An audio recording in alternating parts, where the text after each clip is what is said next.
I'm George Galloway, and I want to talk to you about Donald Trump, the President-elect of the United States, about Russia, and about the state of mass hysteria that exists on both sides of the Atlantic. It turns out that it was Britain that was interfering in the American presidential elections, not Russia. At least I've seen no evidence that Russia was, but there's plenty of evidence emerging about the British role. The press conference of Donald Trump in Washington yesterday was marked by a kind of hysteria about a dossier, a very interesting file, which had been compiled by a British intelligence agent. I can't mention his name or else they'd have to kill me, though it's easily accessible on the internet.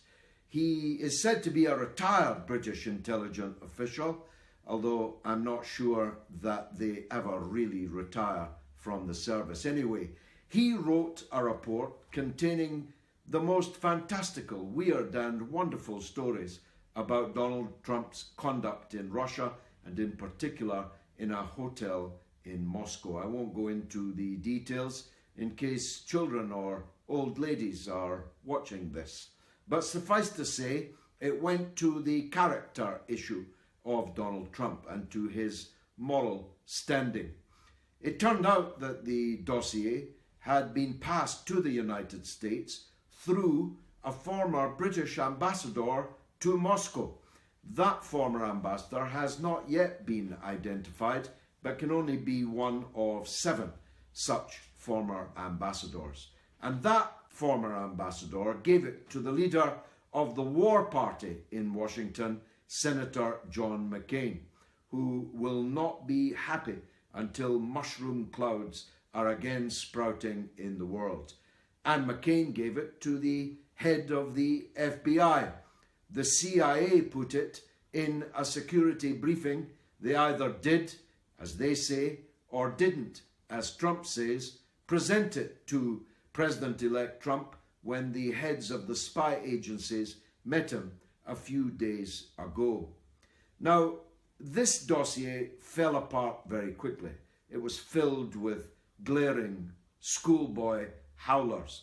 People's names were spelt wrongly, names of companies were spelt wrongly, people were misidentified in terms of the positions that they held. People were accused of attending meetings in cities, in countries that they had never, in fact, ever visited, and could prove that they were elsewhere in the United States at a baseball game, I think, at the time.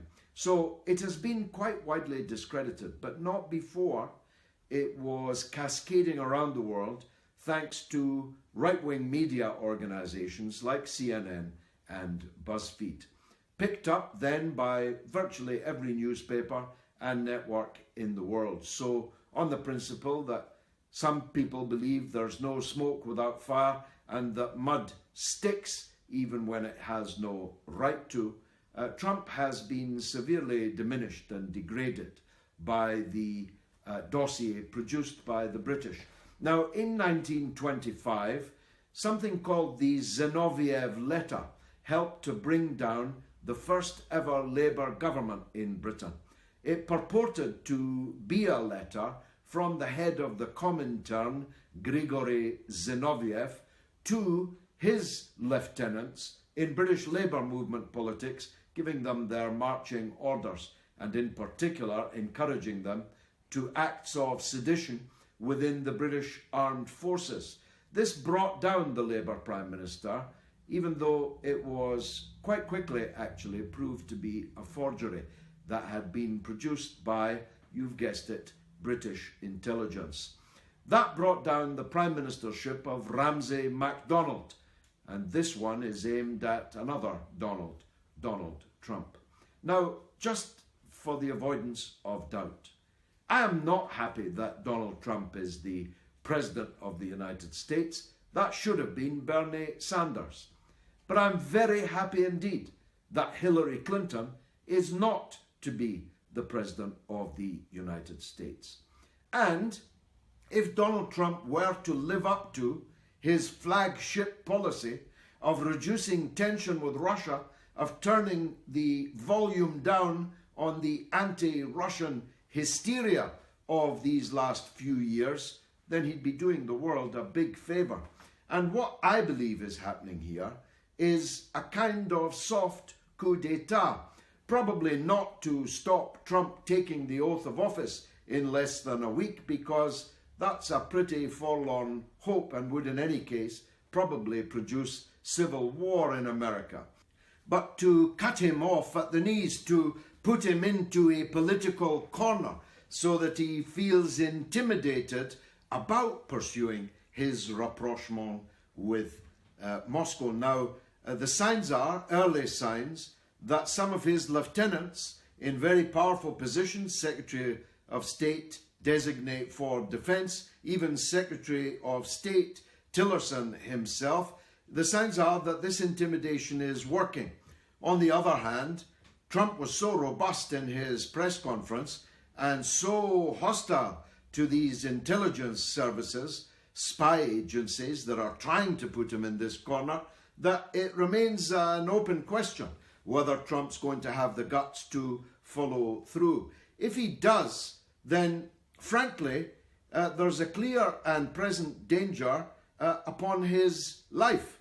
If I were him, I wouldn't be going near any grassy knolls. I wouldn't be on any motorcades in Dallas or anywhere else. I wouldn't be traveling in an open-top car, because the coalition which is assembling in Washington on the Potomac against Trump is not only the usual suspects. It's not only the military-industrial complex that General Eisenhower, a Republican president of the past, warned us about their overweening power. It's not only the spy agencies who've killed political opponents, from Patrice Lumumba through Salvador Allende, Diem in Vietnam, and many others. It's not only even the war party, personified by Senator John McCain. They've been joined by a new element, which is particularly virulent indeed. And that new element is people who, at least until now, would have been defining themselves as liberals, as on the left, as progressives. So hostile to Trump are they that they have begun embracing the worst people in the world, the David Frums, the John McCains. They have embraced the CIA that once upon a time they would have known were their natural predators. And that bizarre coalition of the war party, the liberals, the spy agencies, the military-industrial complex, which stands to lose almost everything if tension in the world and war in the world becomes a thing of the past, that's a very toxic and dangerous coalition. So I'd be very careful if I was President Trump about my personal security. I think I'd have to employ guards to guard the guards. But assuming Trump survives, assuming nothing stops him mounting that platform in less than a week from now, and he takes the oath of office, if he follows through on his campaign pledges, and it's a big if, imagine letters 10 foot tall, I-F, if he does, well, he might actually change the course of history, because it was a wish amongst wide sections of the American population not to go to war with Russia, not to be on the side of Al-Qaeda and ISIS in Syria, and to stop the deindustrialization, the de-skilling, the exporting of factories and jobs from America, from the Rust Belt states that gave Trump his victory. If he follows through on their aspirations, if he follows the kind of policies that Bernie Sanders is projecting, well, Trump may turn out to be unexpectedly a good thing.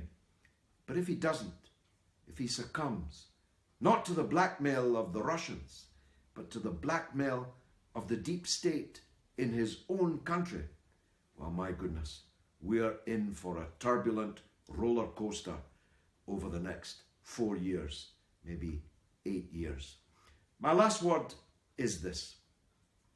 The British intelligence services, instead of interfering in other people's elections, should be guarding our people, our society, and our political system's integrity.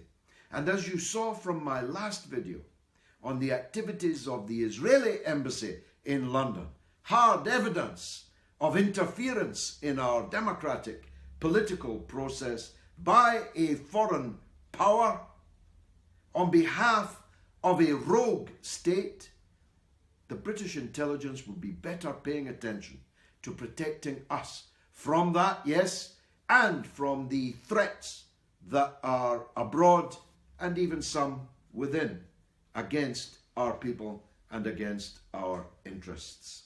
So I'll never find myself in bed with the CIA, with John McCain. I'll never find myself in bed with MI6.